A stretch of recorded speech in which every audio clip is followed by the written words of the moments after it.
2025년 한국 주식시장이 세계에서 가장 많이 올랐다는 뉴스가 쏟아졌습니다. 코스피가 1년 새 75.6% 상승, 주요국 중 1위래요. 그런데 바로 여기서 이상한 장면이 하나 나옵니다. 개인 투자자들은 2025년 내내 26조 원어치를 팔고 빠져나갔거든요. 지수는 사상 최고인데 개인은 왜 위에서 팔았을까요? 이번 상승의 진짜 주인공은 누구였고 2026년에도 이런 흐름이 계속될 수 있는지 오늘 제대로 파헤쳐 보겠습니다.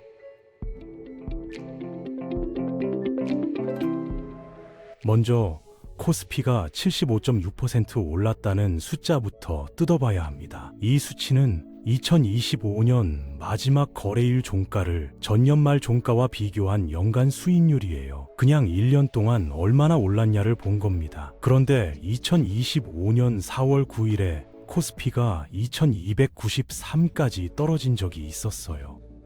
작년 말 정치적 불확실성 국면 이후에 주식시장이 크게 흔들렸던 거죠. 이 바닥에서 4214까지 올라온 걸로 계산하면 상승률은 84%가 나옵니다. 어떤 기준으로 재느냐에 따라 숫자가 달라지는 거예요. 그리고 환율 문제도 있습니다. 2등 칠레가 57%, 3등 콜롬비아가 53% 올랐는데 이건 전부 그 나라 돈 기준입니다. 달러로 환전하면 실제 수익률은 확 줄어들거든요. 결론은 이겁니다. 코스피가 강했던 건 맞지만 1위의 무게감은 기준에 따라 달라진다는 거죠.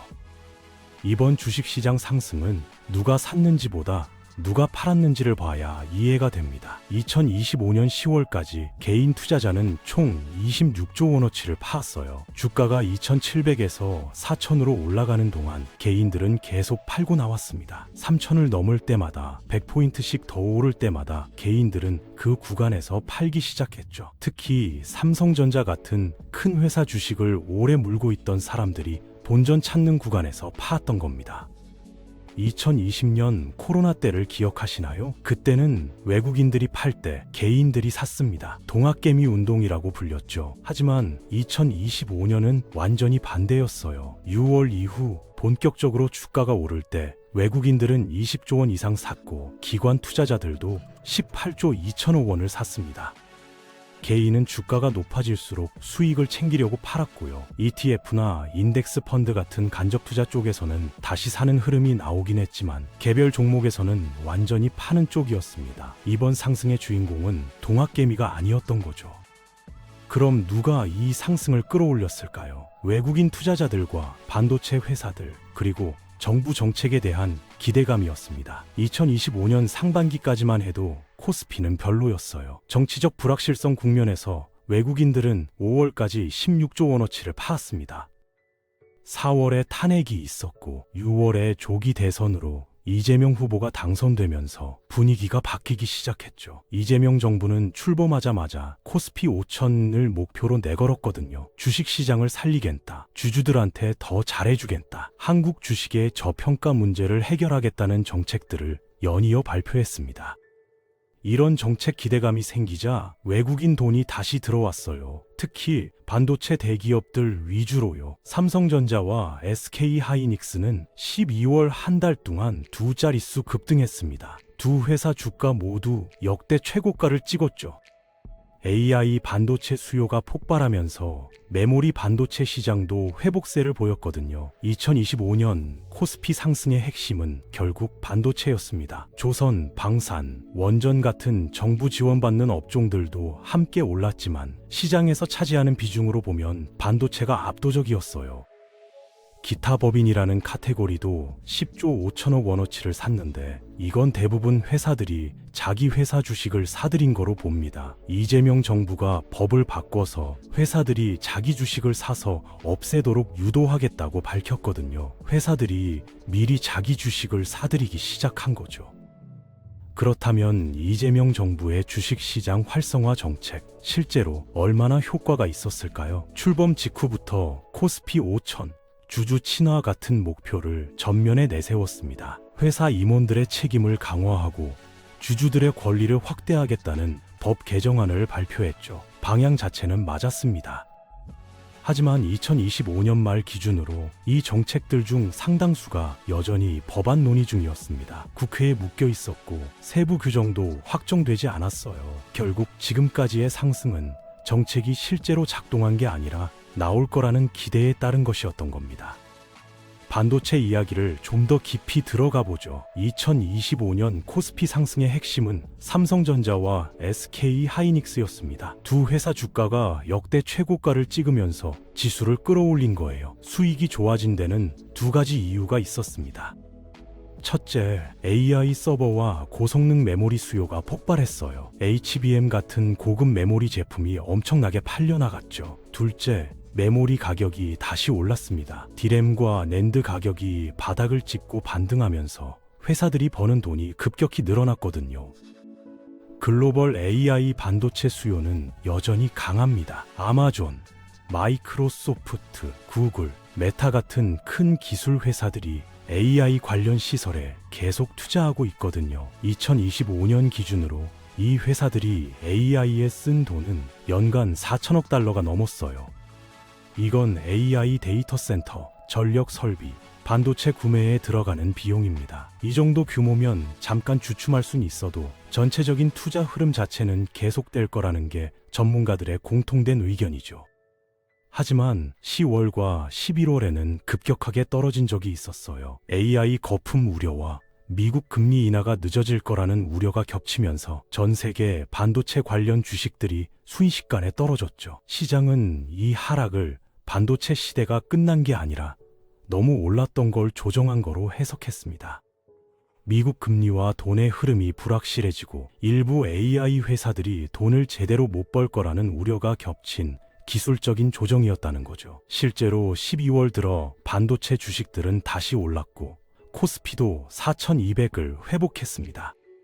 문제는 한국 반도체 산업의 구조적 위험입니다. 한국은 메모리 반도체에 너무 많이 의존해요. 디램과 낸드가 수출과 이익의 대부분을 차지하죠. AI 데이터 센터 투자가 줄어들거나 메모리 가격 상승이 끝나는 시점에는 주가 변동이 매우 커질 수밖에 없는 구조입니다.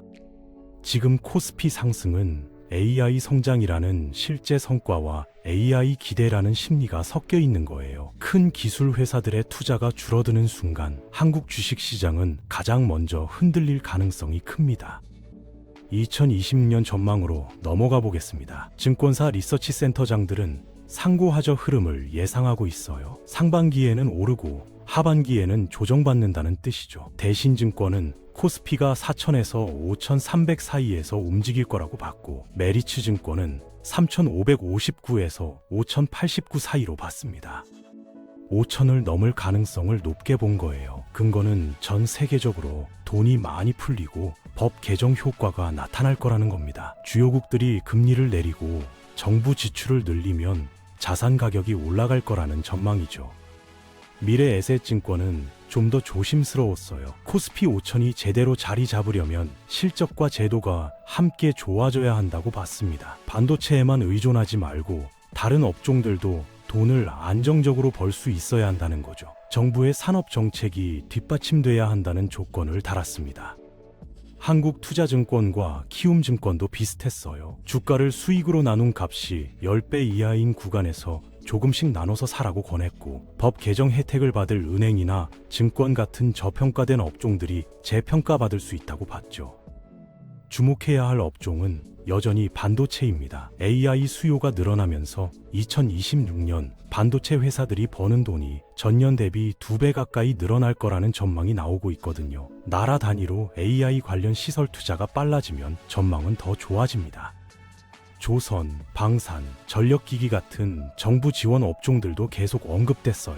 정책 지원과 수출 둘 다 좋은 업종들이죠. 로봇이나 우주 같은 신성장 산업도 주목받고 있습니다. AI가 소프트웨어를 넘어서 실제 물리적인 영역으로 확장되면서 관련 산업들의 가치가 커질 수 있다는 분석입니다. 코스닥은 2026년 초가 가장 중요한 구간으로 꼽혔어요. 대신증권은 코스닥이 800에서 1250 사이에서 움직일 거라고 보면서 1분기 중에 가장 높은 지점에 도달할 가능성이 크다고 봤습니다. 코스피에 비해 오랫동안 상대적으로 약했기 때문에 가격 매력이 커진 데다 이익이 크게 늘어날 거라는 기대와 1월 특유의 상승 분위기, 산업정책 예산 확대가 겹치면서 1분기 코스닥 수익률이 코스피를 넘어설 수 있다는 분석이었죠. 하지만 그 이후 흐름에는 조심스러운 의견이 따라왔습니다. 결국 코스닥이 얼마나 강하게 오를지는 바이오와 2차전지 같은 주력 업종들이 실제로 돈을 잘 버느냐에 달려 있다는 겁니다. 2017년 하반기에도 정부 정책 효과로 바이오를 중심으로 코스닥이 오른 적이 있었지만 오래가지 못했어요. 단기적으로 수급 환경이 좋아지는 건 기대할 수 있지만 가격 상승이 얼마나 오래 지속될지는 더 고민해봐야 한다는 거죠. 코스닥 기업들의 지배구조가 개선되고 주주들한테 더 잘해주고 실적이 성장하는 게 함께 이뤄져야 진짜 상승이 온다는 이야기입니다. 미국 주식시장 전망도 대체로 오를 거라는 의견이 많습니다. AI 관련 큰 기술 회사들의 실적이 좋아지고 정부 지출이 늘어나는 게 상승의 힘이 될 거라는 전망이죠. 다만 하반기에는 위험 요인도 분명합니다. AI에 투자하는 기업들의 현금 흐름 문제, 물가 상승 재확산, 미국 금리 인하가 끝날 가능성이 변수로 지목됐어요. 이건 미국 주식시장뿐 아니라 한국 주식시장에도 똑같이 적용되는 위험입니다. 왜 증권사들은 또 상고하절을 말하는 걸까요? 과거 패턴을 보면 답이 나옵니다. 2017년과 2021년 모두 상반기에 올랐다가 하반기에 조정받았어요. 2021년은 코스피가 3,300 근처까지 올라갔다가 평가 부담과 전 세계적으로 돈이 줄어들 거라는 우려로 오랫동안 박스권에 갇혔죠. 공통점은 상반기에는 돈의 흐름과 기대가 가격을 끌어올리고 하반기에는 실적이 현실화되고 정책과 금리가 바뀌고 평가 피로감이 한꺼번에 반영되면서 변동성이 커진다는 겁니다. 2026년 하반기 위험 요소를 구체적으로 보면 첫째, 물가 상승입니다. AI 관련 시설 투자로 전기료와 설비 비용이 오르면서 물가를 다시 밀어 올릴 수 있다는 경고가 나오고 있죠. 둘째는 미국 금리 인하가 끝나는 겁니다. 기업들이 AI에 쓰는 돈이 너무 커지면서 금리 인하가 멈추거나 돈의 흐름이 줄어드는 시점에는 투자가 줄어들 수 있고 이익 증가 속도가 느려질 가능성이 큽니다. 셋째는 AI에 투자하는 기업들의 현금 흐름 문제입니다. 큰 기술 회사들은 아직 여윳돈 범위 내에서 투자를 감당하고 있지만 중소형 AI 회사들에서는 적자와 자금 조달 실패 사례가 나오고 있어요. 로컬 AI 스타트업 중 상장을 철회하거나 파산한 사례가 이미 관측되고 있죠. 이런 위험이 본격화되면 AI 업종 전체로 우려가 번질 수 있습니다. 환율과 외국인 투자도 2026년 주식시장의 중요한 변수입니다. 2025년 원 달러 환율은 1달러당 1,400원대 중후반까지 올라갔어요. 환율 상승으로 인한 물가 압력과 돈의 흐름 불안이 주요 위험으로 지목됐죠. 다만 1,400원대 중후반 환율은 한국 경제 상황 대비 과도하게 올라간 구간이라는 분석도 있습니다. 환율이 정상화되면 외국인 투자에 좋은 영향을 줄 수 있다는 전망이죠.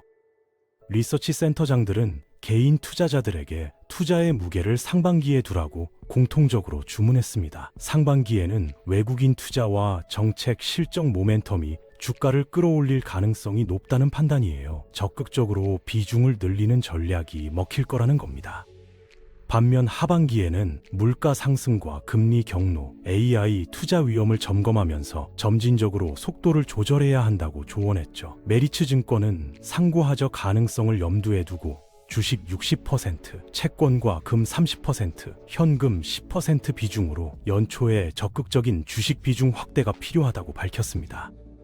2025년 코스피 상승의 진짜 주인공은 동학개미가 아니라 외국인과 반도체, 그리고 정책 기대였습니다. 개인은 주가 상승의 주인이 아니라 특정 구간에서 수익을 챙긴 승자였죠. 2026년 상반기는 외국인 투자와 정책 모멘텀이 계속 작동하는 기회의 시간이 될 수 있지만 하반기는 AI 기대가 실적으로 이어지는지 확인하는 현실 점검 구간이 될 겁니다. 핵심은 한 가지입니다. 지금 시장은 AI 성장이라는 실적과 AI 기대라는 심리가 섞여 있어요. 여러분은 지금 시장이 기대 쪽이라고 보십니까? 실적 쪽이라고 보십니까?